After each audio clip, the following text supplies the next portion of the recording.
इथलं जादा घरी हा एक मिनिट एक खाकू द्यायचं केक आता लय झाला आता माझं डोसकं फिरायला सरला फोन करावा लागत कसं गार गार गार गार गार डोसकं फिरवलंय माझं आता सरला फोन लावावा लागत.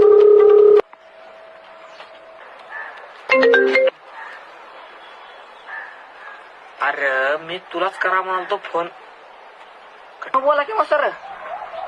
अरे शाळा येव अभ्यास करावं अभ्यासावर ध्यान नाही तुझं. आत्ताच अभ्यास करून उठलो बघा सर आत्ता जस्ट अभ्यास करून उठलो.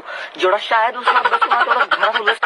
तू मुद्दा सोडून बोललो बघ तू मुद्दा सोडून बोललो तू मुद्द्यावर ये. तुझा 8 दिवस झाला तुझ्या हातात पेन नाही. तुझ्या आई वडिलावर तुझा विश्वास आहे. मग तुझ्या आई वडिलांना माझ्याकडे जिम्मेदारी दिल्यात रे. होय तुझी जिम्मेदारी दिल्यात माझ्याकडे. 8 दिवस झाले तुझ्या हातात पेन नाही. मग तुझा डोळा अभ्यासावरच नाही. हा सर नाही माझा डोळा हाय